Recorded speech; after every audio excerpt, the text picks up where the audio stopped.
Grabación.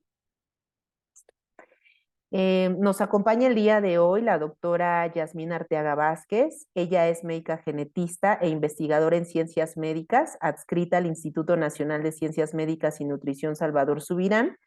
Es especialista en enfermedades raras del adulto y cáncer hereditario. Ha tenido ya participaciones con nosotros en el curso taller que dimos sobre encefalopatía motora.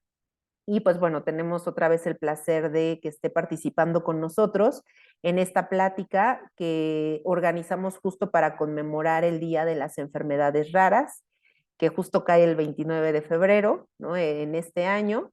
Y el tema de su plática es enfermedades raras, cuándo sospecharlas y qué hacer. Listo, adelante doctora, bienvenida. Hola, muchas gracias por la invitación.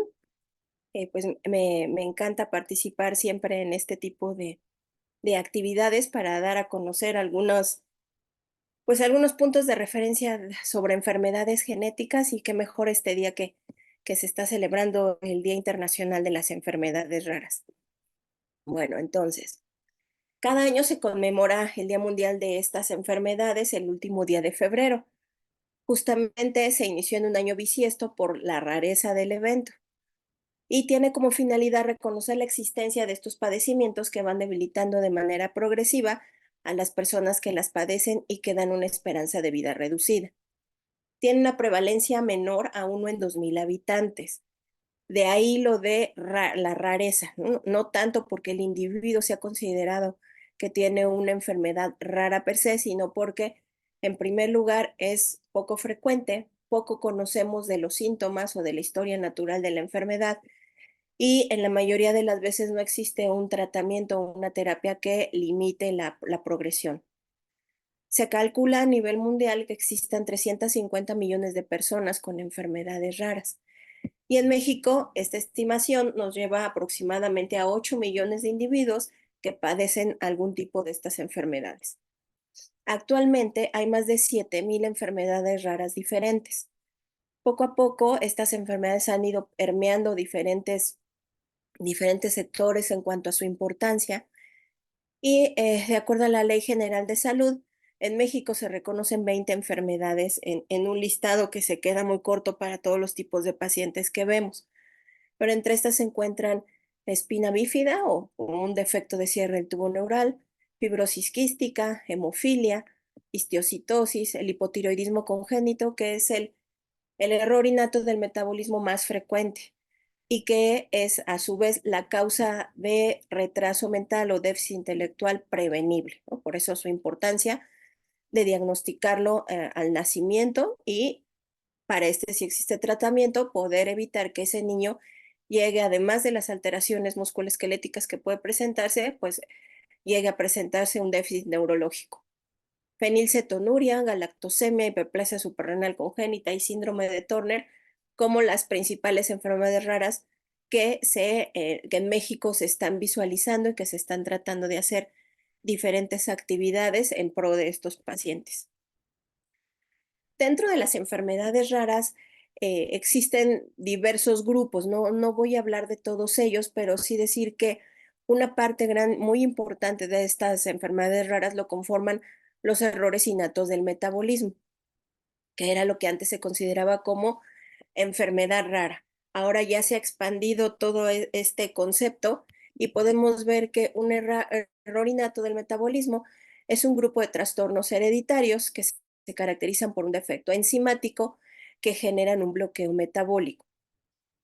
Nosotros, como el dogma central de la genética, tenemos que la célula en su núcleo produce un DNA, este se transcribe a RNA y este se traduce a proteína, DNA, RNA, proteína, y que cada gen codifica para una enzima. Este era nuestro dogma central.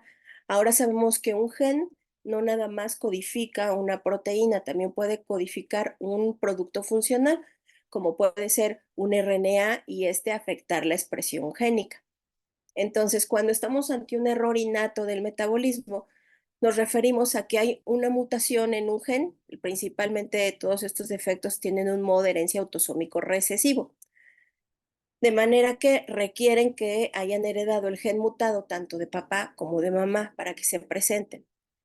Entonces, una vez que están presentes ambas mutaciones, la proteína no se produce y voy a tener un defecto enzimático que va a ser, por un lado, que se acumule sustrato porque no se está degradando y haya una acumulación que puede ser nociva a la célula, pero por otro lado, que me falte el producto final de esa vía metabólica.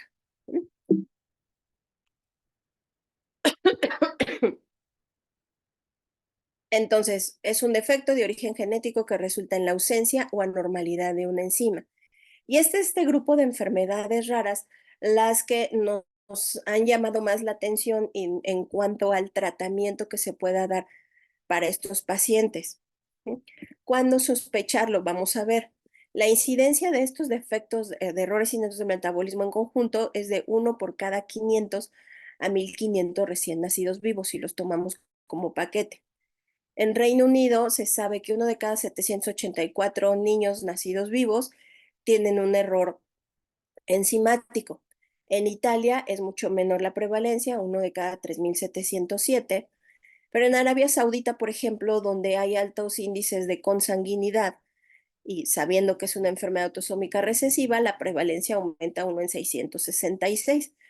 E incluso para estos grupos étnicos existen ya pruebas genéticas que desde que el niño nace se hace un tamiz de portadores para saber si ese individuo cuando crezca puede tener o no riesgo de tener hijos con defectos de errores innatos del metabolismo con su pareja. En México se estima que uno en cada 455 o 649 recién nacidos vivos tiene un error innato del metabolismo y también se atribuye a la endogamia de ciertos grupos o a la consanguinidad. En la imagen que pueden ustedes ver son todas las manifestaciones clínicas que nos pueden dar los errores innatos del metabolismo. Prácticamente están involucrados todos los órganos y sistemas. Podemos tener desde síntomas neurológicos, hematológicos, respiratorios, digestivos, oculares, cardíacos, óseos, afectación de piel, de glándulas endocrinas, renales y muchas otras. Aquí esta diapositiva me gusta ponerla porque prácticamente cualquier afectación que tenga un niño de repetición en la etapa pediátrica nos tiene que llamar la atención. Por ejemplo, colestasis, afectación cardíaca, alteraciones óseas, no son normales en los niños.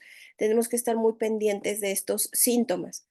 Si bien el 60% de los niños con un padecimiento genético tiene alguna alteración cardíaca, cuando ésta se combina con otros signos o afectaciones de órganos, nos hace sospechar o tenemos ahí que pensar que pudiéramos estar ante una enfermedad rara. Dentro de las causas neurológicas, pues podemos tener datos agudos o crónicos. En los errores innatos del metabolismo del tipo aminoacidopatías, donde son enzimas que degradan los aminoácidos que se encuentran alteradas, podemos tener datos no al nacimiento, sino conforme el niño va avanzando en los primeros meses de vida, se va dando la intoxicación por molécula pequeña. Y hasta que no tiene el contacto con algún alimento desencadenante es cuando puede darnos, ahora sí, síntomas agudos.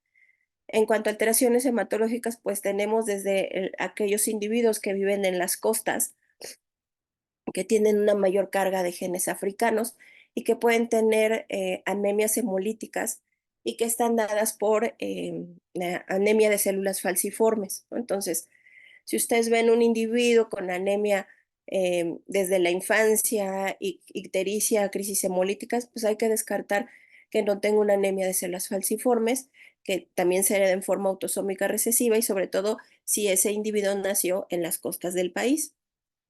Respiratorias, estas llegan a afectarse ya como consecuencia de una enfermedad sistémica mayor. Vamos a ver algunos ejemplos. Siempre que tengan un paciente con datos neurológicos e involucro de otro sistema, que los revise el oftalmólogo. Los ojos son un órgano que nos dan mucha información, pero a veces no vamos a buscarla. Entonces podemos tener retinitis pigmentaria, como en el caso de algunas enfermedades mitocondriales, atrofia óptica, como en otra enfermedad rara que se llama, perdón, atrofia óptica en una enfermedad rara que se me acaba de ir el nombre, pero ahorita se los digo, en donde lo característico es la atrofia óptica desde niños con una diabetes de difícil control en niños menores de 10 años. Mancha rojo cereza para algunas enfermedades del tipo de las gangliosidosis que vamos a ver, estrabismo, tosis palpebral, ectopia lentis para algunas enfermedades como es homocistinuria o síndrome de Marfan, y cataratas que pueden ir desde afectación de una sola enzima como en galactosemia hasta formar parte de un síndrome genético más complejo. Cuando tenemos alteraciones óseas, lo que debemos de sospechar es alguna enfermedad también rara o alguna mucopolisacaridosis. Si estos trastornos óseos, es decir, una talla baja, pero que tiene diferentes deformidades el paciente, tenemos que descartar que no sea una mucopolisacaridosis. Por ejemplo, las crisis de dolor óseo se pueden presentar también en anemia de células falciformes. Alteraciones cutáneas, como las que están aquí presentadas, por ejemplo, individuos jóvenes que presentan alopecia androgenética, debilidad muscular o un fenómeno miotónico, pues nos tiene que hacer sospechar en una distrofia miotónica. ¿Ok? Entonces, son diferentes manifestaciones clínicas que es muy difícil de englobar, pero que tenemos que tratar de seguir una ruta diagnóstica para poder llegar al diagnóstico de una enfermedad rara. No siempre requerimos de diagnósticos moleculares. Hay veces que ni siquiera van a estar a nuestro alcance o que todavía ni siquiera se identifique el gen, pero al menos el darle un nombre y un apellido a la enfermedad les alivia mucho a los pacientes el saber qué es lo que tienen. Los errores innatos del metabolismo existen diferentes categorías. A mí me gusta más la nosológica, que es la que viene a continuación, pero bueno, hay quienes dividen en categorías 1 y 2. La 1, donde se afecta un sistema funcional, órgano o sistema anatómico, como por ejemplo puede ser en la anemia de células falciformes, donde solamente se afecta tejido hematológico principalmente. La categoría 2, una alteración bioquímica de una vía metabólica común a un gran número de células u órganos, que es lo que sucede, por ejemplo, en homocistinuria, donde múltiples aparatos y sistemas se afectan, o en el caso de las mucopolisacaridosis, en donde el mucopolisacárido que no se está degradando por falta de enzimas lisosomales se comienza a acumular en tejido conectivo. Entonces tenemos que puede afectar sistema nervioso central si se acumula ahí, disostosis ósea o deformidades por el acúmulo en hueso, en tejidos blandos, son caras, van a ver que tienen una facies muy grotesca por el acúmulo y que también puede llegar a afectar las valvas cardíacas, ¿no? Entonces caen en la categoría 2. Existen otras clasificaciones más finas, pero esta es la que más me gusta cuando hablamos de enfermedades raras por algún error innato del metabolismo, que es la clasificación nosológica. Y nos la divide en tres grupos. En el grupo primero están los errores innatos del metabolismo intermedio, donde podemos tener manifestaciones clínicas agudas o crónicas. Cuando tenemos datos de intoxicación agudo crónica, tenemos que sospechar que puede tratarse de un error innato del metabolismo de los aminoácidos, de ácidos orgánicos, de trastornos del ciclo de la urea, de azúcares simples, algunas glucogenosis, de metales pesados o el metabolismo del hierro. Entonces, en este grupo caen, por ejemplo, todas las aminoacidopatías, en donde el organismo no puede degradar ciertos aminoácidos, como es la fenilcetonuria, por ausencia de ácidos orgánicos, trastornos del ciclo de la urea que alteran pues justamente esta vía y nos pueden dar intoxicación aguda o incluso enfermedad de Wilson y hemocromatosis hereditaria. Todos estos caen en este grupo. Perdón. En el grupo 2 están los errores innatos del metabolismo intermedio energético. Y aquí tenemos aquellos que son de procesos citoplasmáticos o mitocondriales. Perdón. Aquí justo son aquellos que alteran la cadena respiratoria, ciclo de Krebs o defectos de la glucogenosis. Ay, perdón. Voy a hacer una breve pausa para tomar agua, perdón.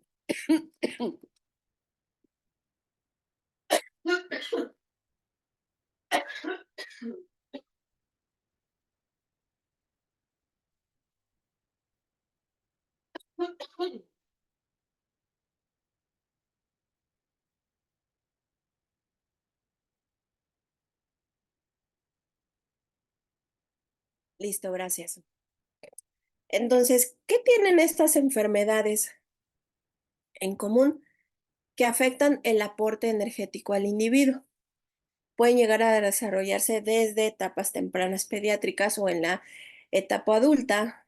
Por ejemplo, algunos trastornos mitocondriales son hasta después de la adolescencia y en la etapa adulta en que comienzan a hacerse más patentes los síntomas, como cansancio excesivo, caída de los párpados, alteraciones de corazón, retinitis pigmentaria. Entonces, tenemos que estar muy al pendiente de todas estas manifestaciones cuando hacemos nuestra historia clínica.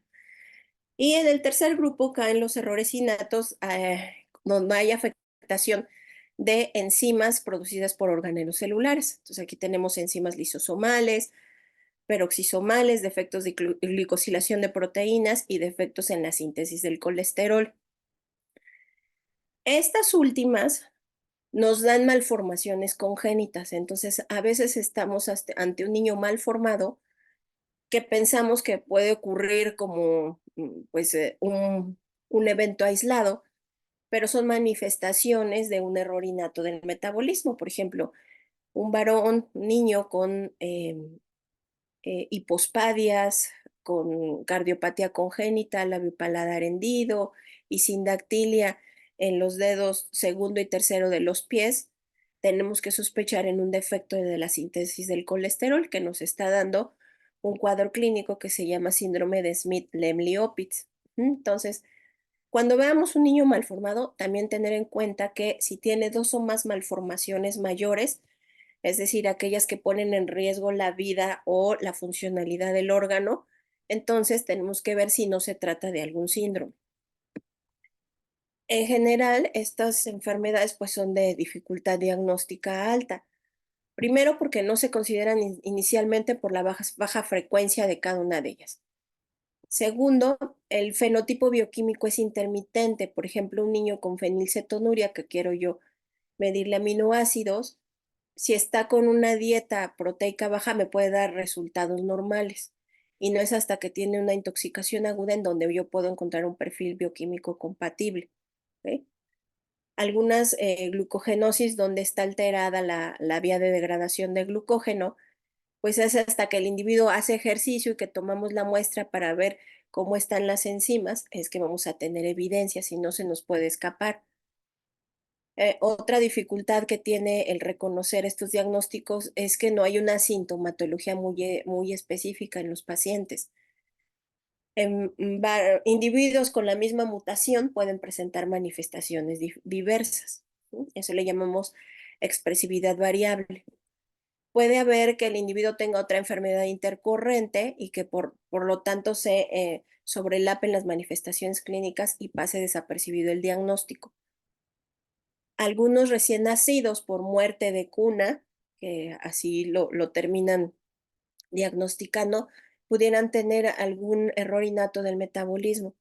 Y como tampoco se hace autopsia, pues ya no se lleva más a cabo mayor especificidad de conocer la causa de ese fallecimiento. También es importante preguntar cuando tenemos pues a un paciente con alguna enfermedad rara o sospecha, preguntar por su historia familiar, sus antecedentes.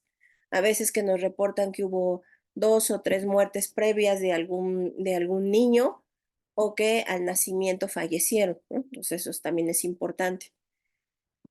A veces no conocemos síntomas claves para el diagnóstico, aunque los haya, no estamos acostumbrados a solicitar estudios para poder encontrar estos síntomas claves.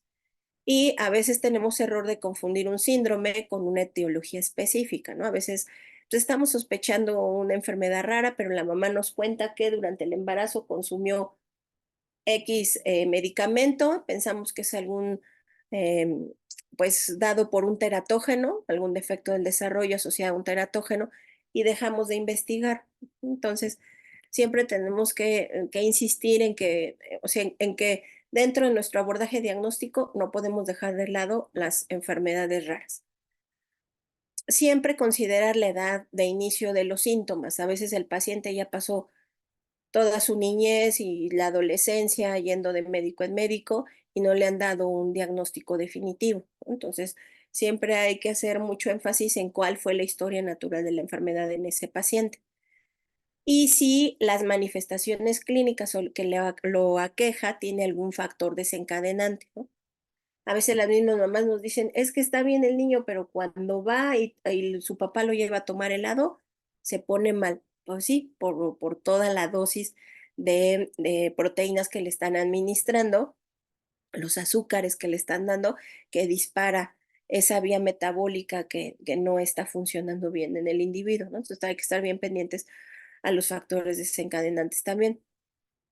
En esta tablita se describen algunas de las principales enfermedades y cuándo se pueden llegar a ser patentes, ¿no? Por ejemplo, algunas durante el destete, durante cuando se comienza ahí a retirar la lactancia materna, algunas enfermedades como la intolerancia a la fructosa, deficiencia de fructosa difosfatasa o trastornos del ciclo de la urea, eh, la enfermedad por jarabe de orina en jarabe de arce o acidurías orgánicas, se hacen patentes aquí porque es cuando se cambia la dieta de ese menor de edad. Cuando hay altos consumos de fructosa o galactosa también a través de la dieta, pues vamos a tener manifestaciones de tipo intoxicación aguda en intolerancia a la fructosa o deficiencia de fructosa difosfatasa o las galactosemias.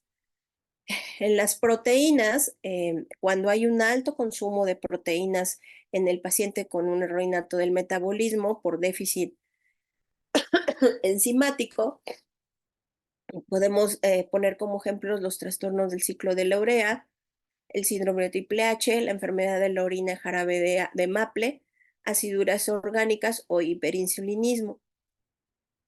A veces la infección o el ayuno disparan los síntomas y aquí ponemos ejemplos de las enfermedades que pueden dispararse por un ayuno prolongado.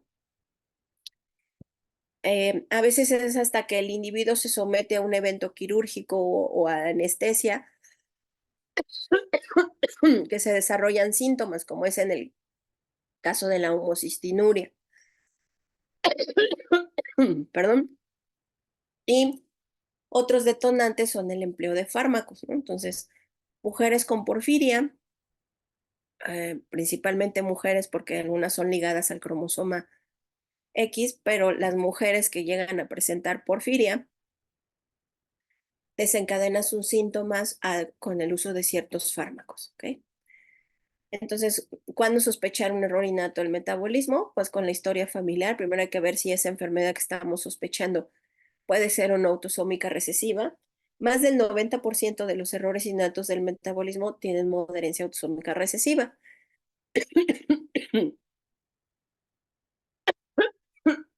Perdón. El restante puede ser dominante o ligado al X. Y hay también un porcentaje menor que es mitocondrial. Entonces tenemos que preguntar ancestros, si hay o no consanguinidad, si provienen de un grupo étnico en particular, o si ha visto muertes inexplicadas de niños. Cuando hay involucro multisistémico, también pensar en un error innato. En la exploración física, perdón, algo muy característico en los errores innatos del metabolismo es el olor de ese individuo, ya sea el que transpira a través de las glándulas sebáceas o la orina. Entonces, individuos con fenilcetonuria, en donde el fenilacetato es el que es el que no se está degradando de manera adecuada, tienen un olor como a ratón húmedo, ratón mojado. ¿Sí? La orina de los individuos con enfermedad de orina jarabe de Maple, pues de hecho así recibió el nombre de la enfermedad, porque huele a la miel que le ponemos a nuestros hot cakes, ¿no? Así huele la orina. Otro ejemplo es la tirosinemia tipo 1, en donde el ácido 2-hidroxibutírico es el que se almacena y se excreta en la orina y huele a col rancia. Lo mismo que mantequilla rancia en la tirosinemia tipo 1 y olor a pescado podrido cuando se almacena trimetilamina dimetilglicina, que es una enfermedad rarísima, pero hemos visto casos en donde pues el paciente sufre porque desde que él recuerda siempre tiene ese olor. Entonces, un olor inusual en un individuo también nos tiene que hacer sospechar un error innato del metabolismo. ¿Qué pasa con los eventos de intoxicación? Pudiera ser un niño que tuvo un desarrollo embrionario fetal normal, tuvo un periodo asintomático, días, meses o años después del nacimiento, pero después empieza con vómito, coma, falla hepática, en la fase aguda o fases crónicas en donde puede haber talla baja, que no se explica, un retraso global del neurodesarrollo, cirrosis, ictiosis, cardiomiopatía.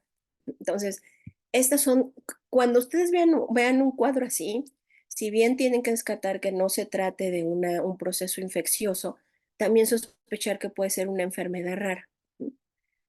Los errores innatos del metabolismo mimetizan mucho a las enfermedades infecciosas agudas. Afortunadamente contamos ya con el tamiz neonatal. Entonces, si bien ya sabemos que este se hace para hipotiroidismo congénito, podemos pedir un tamiz neonatal ampliado. En algunos estados del país el tamiz incluye para 8 errores innatos del metabolismo, como es fenilcetonuria, deficiencia de 21-hidroxilasa, que sabemos que es la que está implicada en hiperplasia suprarrenal congénita, el hipotiroidismo congénito, galactosinasa para galactosemia, la enfermedad de orina de jarabe de Maple, fibrosis quística, deficiencia de 6-glucosa fosfato deshidrogenasa y deficiencia de biotinidasa. En México, a partir de 1986, por ley general de salud, se tamiza para fenilcetonuria e hipotiroidismo congénito. ¿Okay? Esta imagen la traje para recordar que no todos los errores innatos del metabolismo comienzan al nacimiento. Si bien al nacimiento empiezan aquellos que tienen afectación de aminoácidos, aciduриas orgánicas, defectos del ciclo del ureo, galactosemia, hay otros cuyo pico más alto se presenta después, casi antes del primer año de vida, como son defectos de la cetogénesis, enfermedades por almacenamiento de glucógeno o gluconeogénesis. Existen otras como metabolismo energético, en donde el pico mayor no va a ser en los primeros años de vida, sino después ya en la etapa adolescente o adultos. El metabolismo alterado de moléculas complejas, como son aquellos genes mutados que codifican para enzimas de lisosomas o peroxisomas, se van a presentar también ya después del primer año de edad. Entonces, no porque nos llegue un niño ya más allá del año de edad con manifestaciones de intoxicación aguda o crónica, tenemos que descartar que ya no es un error innato del metabolismo, ¿no? O sea, puede aparecer a cualquier edad. Defectos de una neurotransmisión alterada, incluso aquí también llega a entrar el grupo de las fenilcetonurias. Si bien pueden presentarse al nacimiento, también es hasta después del año que podemos tener un pico mayor. Entonces, podemos enfrentarnos ante un tamiz neonatal alterado o como parte de un abordaje de un estudio familiar en riesgo, porque ya se identificó en una familia un individuo que tiene la enfermedad. Entonces podemos tener portadores o repetición en la hermandad de la misma enfermedad rara. Entonces podemos tener como panoramas clínicos síntomas agudos en el periodo neonatal, síntomas agudos e intermitentes de inicio tardío, síntomas neurológicos progresivos o síntomas específicos. Entonces, los estudios básicos, cuando yo estoy sospechando un error innato del metabolismo, son no genéticos, sino del tipo bioquímico. Entonces, tengo que pedir análisis de orina, de sangre y algunos extras. En el caso de la orina, Tengo que evaluar cómo está el olor, el aspecto, si hay cuerpos cetónicos, si hay aumento de sustancias de oxidorreducción, cuál es el pH, si se están perdiendo algunos electrolitos, ácido úrico. Entonces, tengo que pedir recolección de orina. Cuando yo sospecho de una mucopolisacaridosis, entonces tengo que hacer recolección de orina de 24 horas para descartar que no haya heparán, dermatán, sulfato en la orina, para que, porque esto me orientaría ya a un diagnóstico definitivo. Entonces, es muy importante evaluar los estudios en orina. En sangre tengo que pedir también para ver si no hay anemia, cómo están los electrolitos, la glucosa, cómo está el calcio, si los gases arteriales se encuentran alterados. Aquí lo que me interesa saber es si tengo un desbalance en el pH, si tengo acidosis metabólica o acidosis respiratoria. Eso es muy importante. Si sospecho que haya ya afectación hepática, entonces pues toda la batería de enzimas hepáticas para saber si me encuentro ante una falla hepática fulminante, que también nos pueden dar este tipo de enfermedades raras.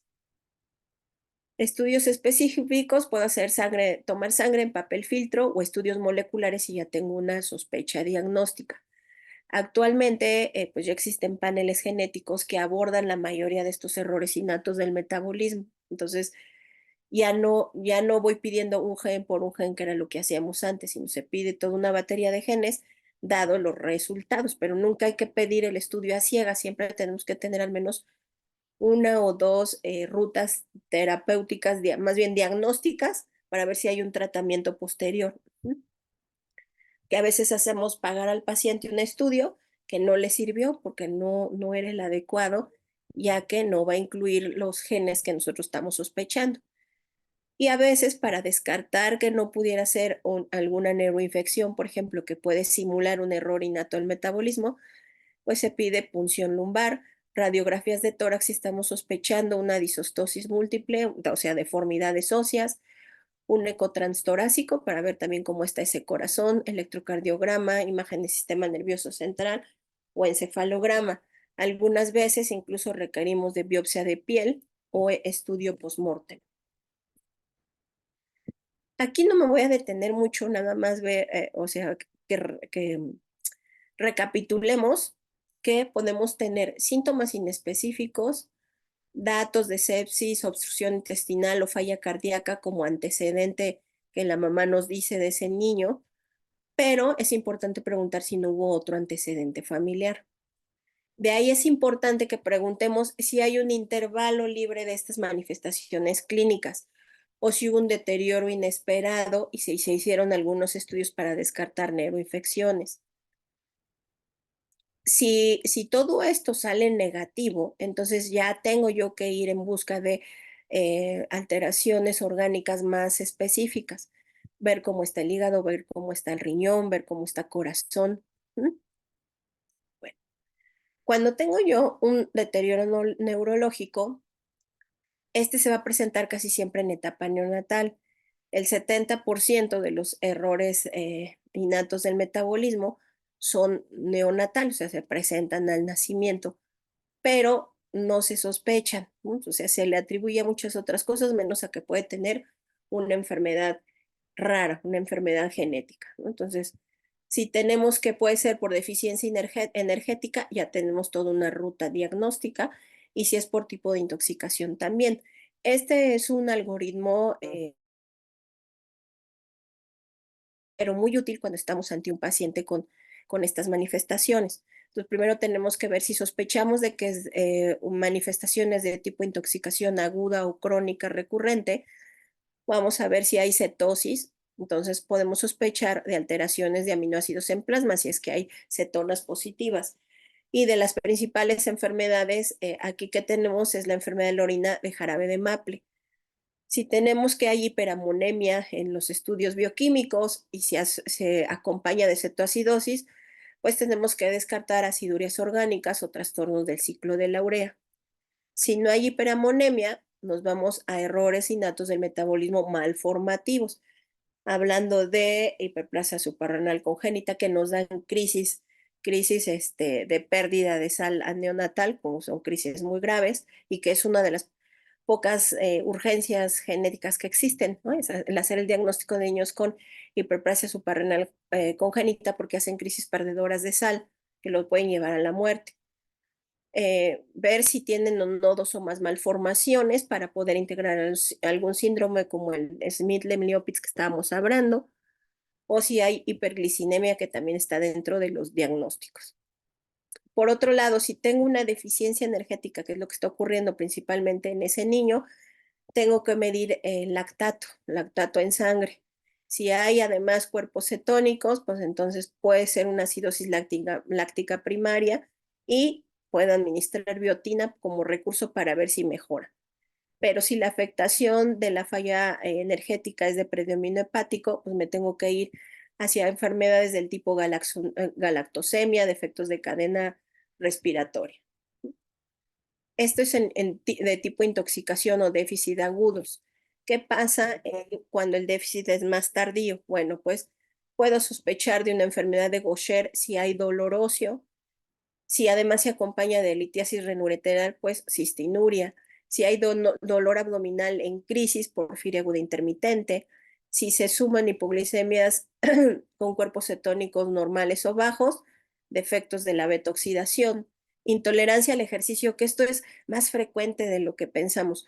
Cualquier individuo que se presente con rhabdomiólisis, hay que hacerle un estudio genético, ¿no? Puede tratarse de una glucogenosis, aunque a lo mejor no es la tipo 4, que es la más frecuente que nos da intolerancia al ejercicio con mioglobinuria, tenemos que hacerle un estudio genético.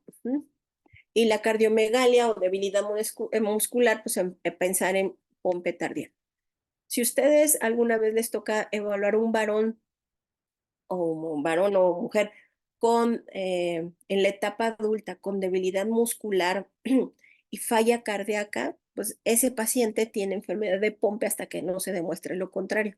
Hay que hacerle estudios genéticos también para descartar que no se trate de esto, ¿sí?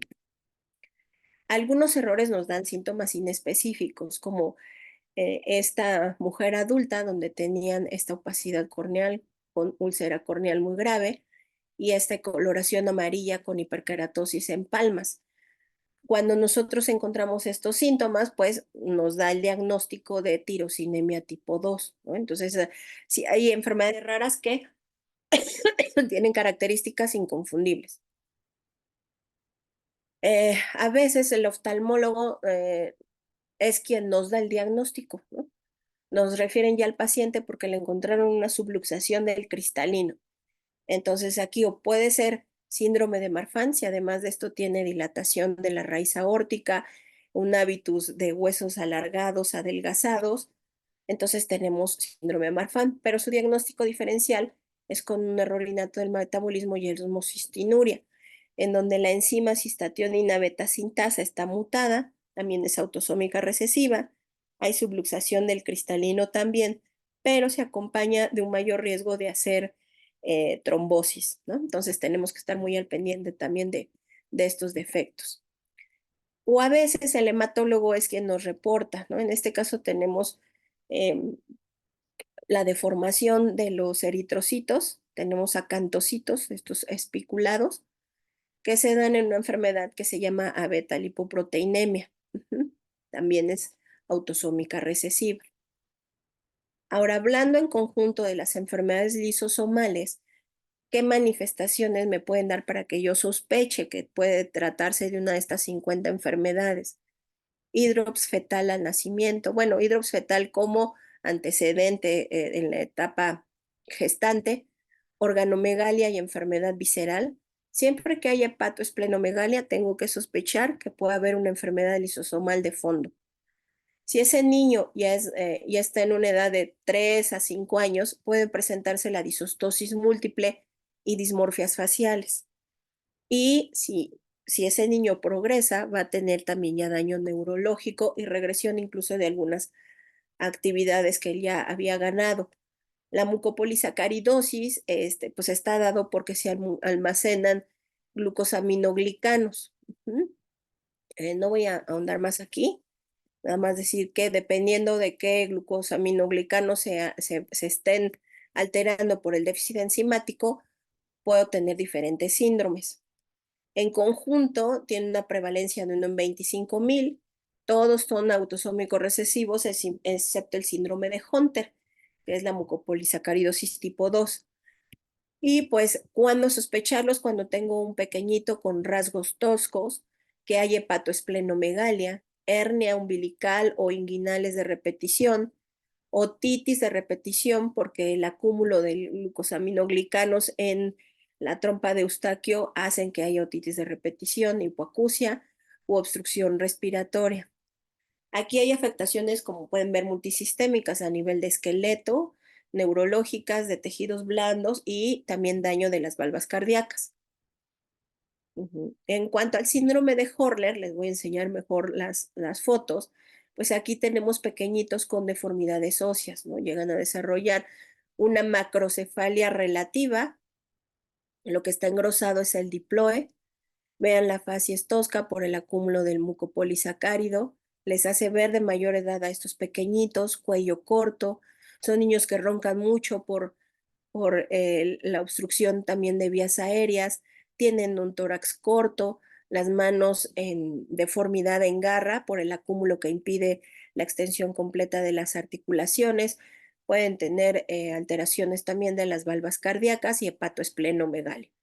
En ellos no se ve, pero es muy frecuente que encontremos una jiba lumbosacra, ¿no? Es una protrusión a nivel de la columna vertebral lumbosacra, ¿eh? Entonces, anteriormente a estos pequeñitos bueno, a estas enfermedades se les llamaba gargolismo, por semejanza con las imágenes de gárgolas. Ya ese término está en desuso, pero cuando veamos niños con estas facies y con estas deformidades óseas, tenemos que sospechar.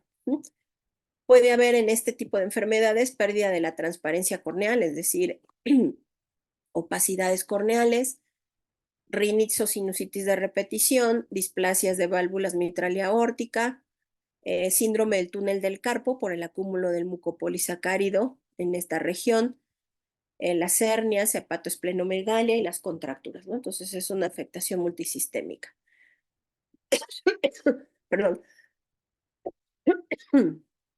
Rápidamente les muestro algunas alteraciones en donde se señala la importancia de las radiografías en el abordaje de estos pacientes, ¿no? Tienen un diploide engrosado, deformidad de la silla turca, las, eh, las costillas también tienen forma de remo, están más adelgazadas a nivel de línea media que en la externa. Vean la deformidad de los huesos, los cuerpos vertebrales también están deformados y se forma aquí una jiba dorsal, la unión lumbosacra. También en los huesos de la mano, vean, bueno, nosotros le llamamos el signo del biberón, porque se van deformando también las falanges. Ajá. Y esto nos da la apariencia de mano en garra. Actualmente ya existen tratamientos para estos pacientes, de ahí la importancia de hacer un diagnóstico genético para que puedan ingresarse a tratamiento con terapias de reemplazo enzimático. Les dejo esta tablita para que después la puedan revisar. Son todos los diferentes tipos de mucopolisacaridosis, dependiendo de qué enzima es la que esté mutada, que es el siguiente, la tercera columna, es el cuadro clínico que vamos a tener. Y aquí también nos dice en orina qué es lo que podemos encontrar alterado. Otras enfermedades raras que les traje como ejemplo es la enfermedad de Tay-Sachs, que está dada por la deficiencia de exosaminidasa tipo A y que nos da formas agudas o subagudas de daño neurológico tanto en la infancia como en la juventud. Entonces, muchas veces se confunden con neuroinfecciones. En la etapa juvenil nos pueden dar ataxias. Entonces, en niños, entre los 3 a 6 meses podemos encontrar miotonías, convulsiones o macrocefalia. Alteraciones de la fobia, vamos a ver que hay un dato característico y de progresión rápida. La forma subaguda o juvenil se instaura entre los 2 a 10 años, hay ataxia, alteraciones del lenguaje, atrofia óptica, descerebración, y podemos tener tanto formas crónicas como formas del adulto. Tenemos 3 pacientes con enfermedad de Tay-Sachs, con un déficit neurológico importante, y a nivel ocular, que era lo que mencionaba, que siempre hay que apoyarnos del diagnóstico oftalmológico, la mancha rojo cereza en fobia, que es característica de esta enfermedad. ¿Sí? La enfermedad de Fabry, otra enfermedad rara que nos puede simular una insuficiencia renal en el adulto, es esta. Aquí lo que tenemos es deficiencia de alfa-galactosidasa A, otra enzima metabólica. En la forma clásica podemos tener en los varones, porque es una enfermedad cuya mutación se encuentra en un gen en el cromosoma X, entonces los varones exhiben síntomas, las mujeres son portadoras, aunque algunas veces pueden llegar a tener síntomas también las mujeres.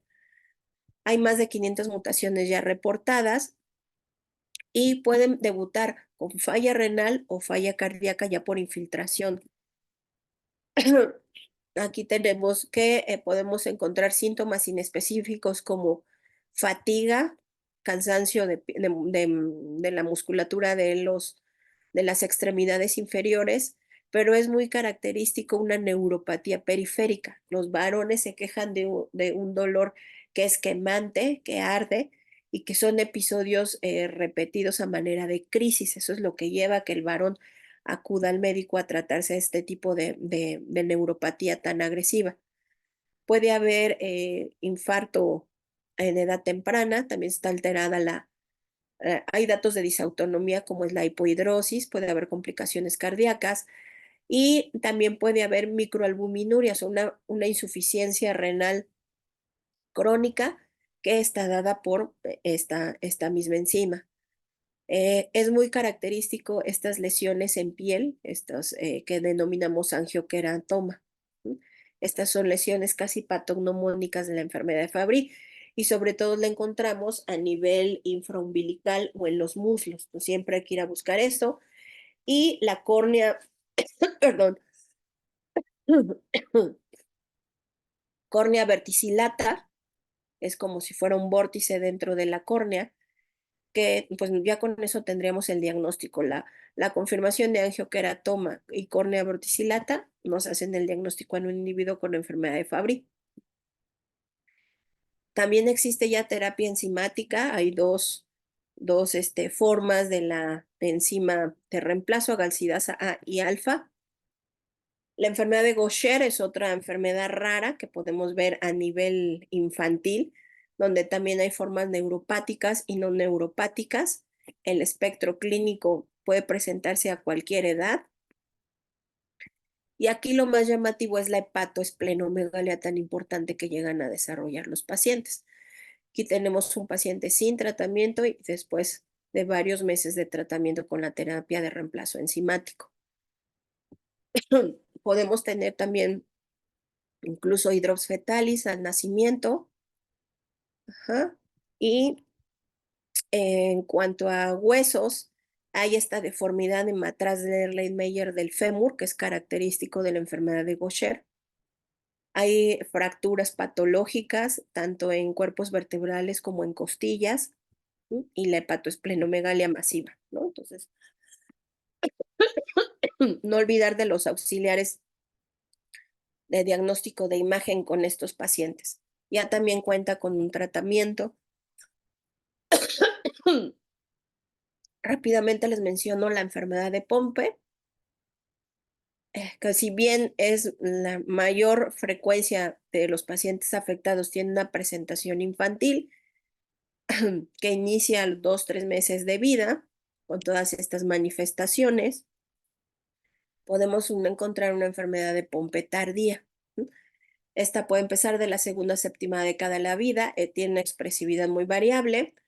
La cintura escapular y pélvica pueden estar comprometidas, podemos sospechar incluso de una distrofia de cinturas, pero si hay cardiomegalia y arteriopatía, pues tenemos que pedir el estudio molecular para descartarlo. ¿Okay? Una enfermedad por acúmulo de aminoácidos es la fenilcetonuria. Aquí la mutación se encuentra en fenilalaninohidroxilasa. ¿Cuándo sospecharla? En individuos que tienen una coloración de piel más clara que sus hermanos con déficit intelectual, tenemos que sospechar esta enfermedad. Aquí sí podemos hacer un diagnóstico bioquímico midiendo la actividad enzimática, el tamiz neonatal trae parafenilcetonuria. Sin tratamiento, el niño va a tener microcefalia, crisis epilépticas y déficit intelectual grave. Es frecuente encontrar un eczema rojizo en estos pacientes que la mamá nos describe, la hipopigmentación de la piel, hay hiperreflexia, tremor o parohemiplegia, enfermedad psiquiátrica. Esto es muy, muy importante porque un niño que se le diagnostica fenilcetonuria y se le instaura un tratamiento nutricional principalmente, puede salvarse de desarrollar alteraciones psiquiátricas. Se ha visto que adultos diagnosticados con fenilcetonuria que dejan el tratamiento comienzan con psicosis u otros trastornos psiquiátricos. Con tratamiento puede quedar como secuela o déficit de atención, déficit intelectual leve o una reacción motora lenta. Osteopenia y deficiencia de vitamina 12 también pueden formar parte de las secuelas, pero pues obvio, tenemos que evitar el que no se les dé tratamiento a estos pacientes sabiendo ya cómo se diagnostica. La galactosemia se los traje como ejemplo porque es una enfermedad rara del metabolismo que nos puede dar como única característica cataratas al nacimiento. Entonces, cualquier niño con cataratas al nacimiento hay que descartar que no sea galactosemia. ¿Por qué? Porque aunque ya tengan las cataratas, si ese paciente se somete a una dieta restrictiva, no va a desarrollar daño hepatocelular, perdón, ni alteraciones neurológicas.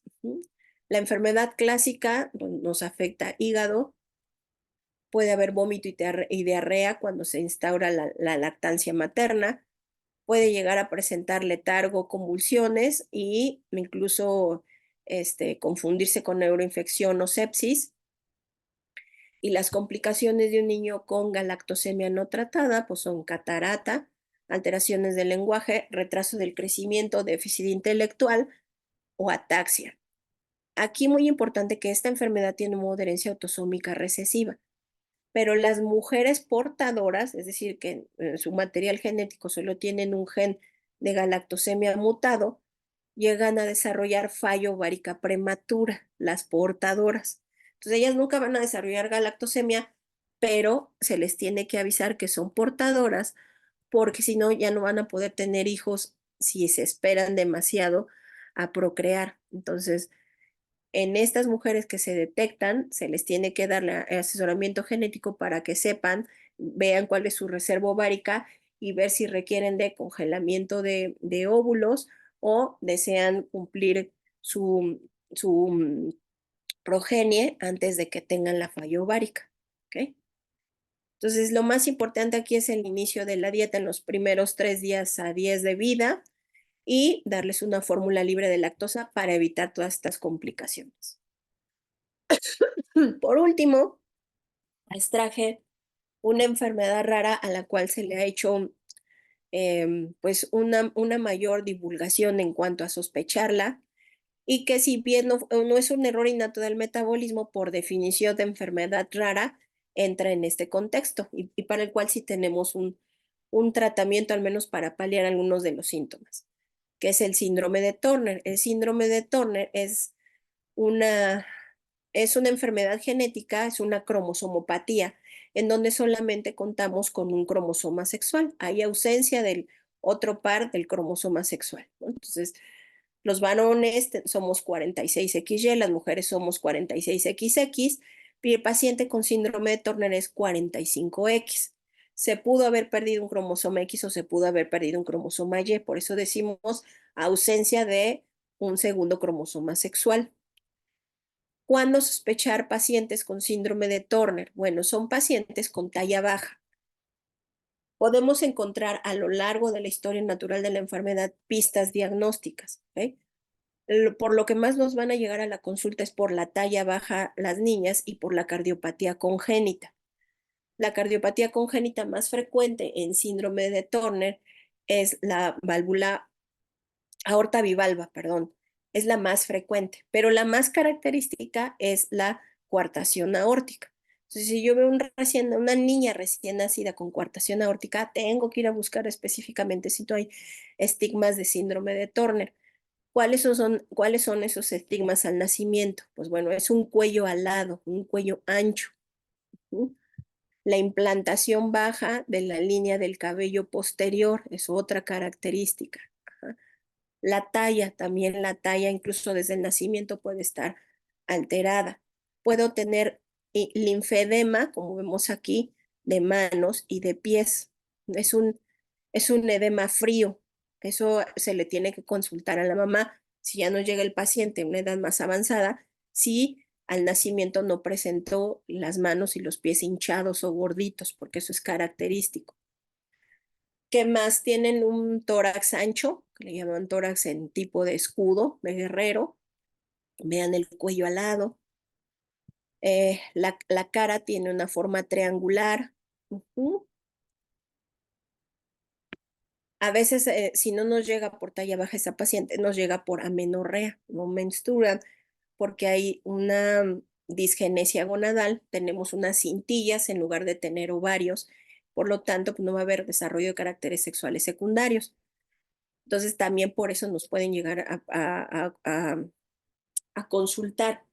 Pues la talla baja es la anomalía más común asociada en síndrome de Turner.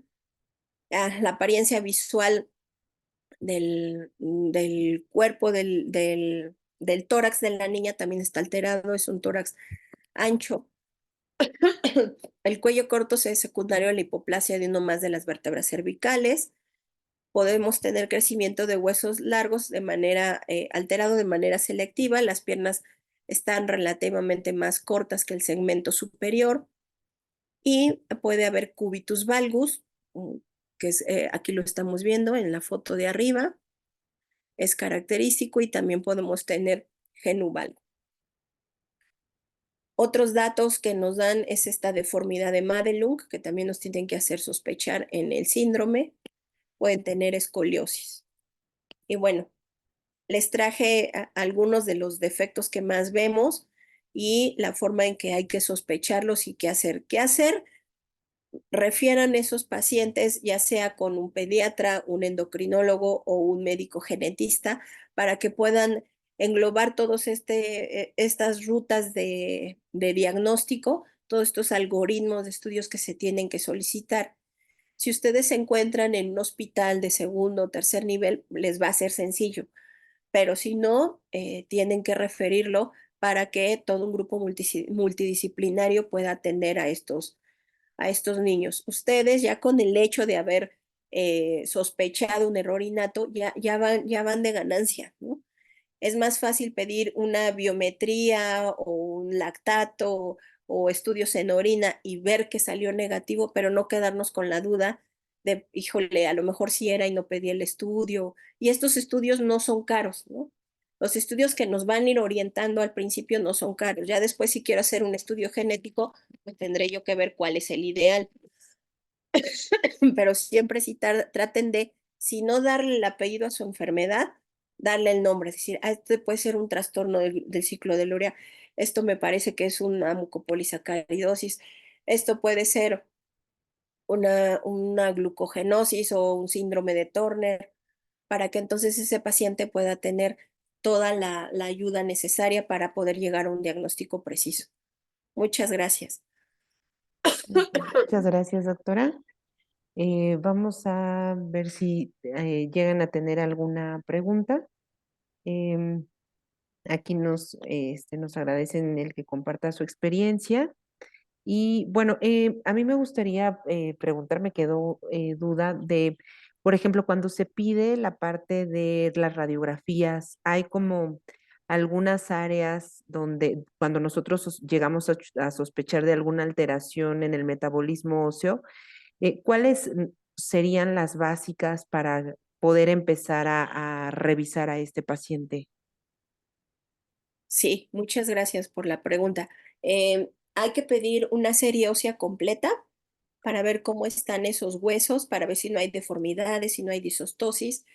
radiografía de cráneo. Si bien cada grupo de enfermedades llega a tener ciertos trastornos, cuando estamos investigando a ese paciente por talla bajo, deformidad o sospecha de alguna alteración, siempre es serie ósea completa con medición de los huesos largos y también API lateral de cráneo.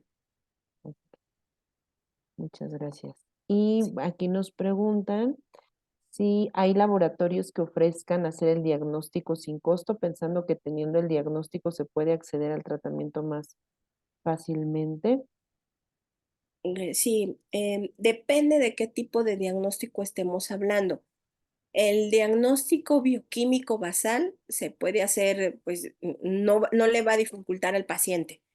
El hacer un tamiz ampliado ya que no es neonatal, ese sí tiene cierto costo. Hasta ahorita el único hospital que sé que lo puede brindar es el Nacional de Pediatría y el Infantil de México, a través de de los grupos de apoyo que hay. De otro no les sabría yo decir, doctor Rodrigo. Y estudios genéticos, sí, por eso es importante acercarse con los médicos especialistas porque hay diversos protocolos que buscan encontrar ciertos grupos de enfermedades raras y comenzarlos a- a identificar y a estratificar por toda la serie de síntomas. Y ahí es donde podemos ganar el que nos puedan regalar la prueba genética, ¿no? Por ejemplo, le puedo comentar que para mucopolisacaridosis, para enfermedad de Fabry, para atrofia muscular espinal, para quilomicronemia familiar, amiloidosis hereditaria, son gratuitos el acceso a las pruebas genéticas. Ok. Ok, ahí lo ideal sería canalizar pues con el genetista que es el que probablemente tenga el contacto con estos laboratorios, ¿no? Así es. Ok. Ujú. Y nos preguntan si la edad ósea sería de utilidad además de la serie ósea. Sí, por ejemplo, en síndrome Turner la edad ósea está retrasada, entonces ahí es muy buen auxiliar. En una niña de 5 a 11 años, en donde pues todavía no podemos ver los caracteres sexuales secundarios cómo van, la edad ósea nos es muy útil y también nos sirve para ver cuándo instaurar el tratamiento de reemplazo enzimático en la paciente con Turner, porque en cuanto empecemos a dar nosotros estrógenos a esa mujer, ya no va a crecer. Entonces, el tratamiento inicial, si se capta entre los 2 y 6 años de edad, es iniciar con hormona de crecimiento. Y la edad ósea Oh, nos va a servir para saber hasta cuándo extender ese tratamiento y entonces ahora sí comenzar con terapia estrogénica. ok, doctora. Pues muchísimas gracias. Creo que ahorita no hay más preguntas. Le agradecemos la participación en nuestro primer webinar y también a todos los que se conectaron. Este webinar va a quedar grabado y se va a subir a la página de YouTube de la Academia. Ahí también pueden revisar bibliografía o algún punto que se haya pasado a anotar o que tengan por ahí pendiente para checar más a detalle. ¿Vale? Le agradecemos nuevamente, doctora, y los esperamos en nuestro siguiente webinar, que sería hasta finales del próximo mes. ¿No? Gracias a Muchas ustedes. Buenas gracias. Hasta noches. luego. Buenas noches.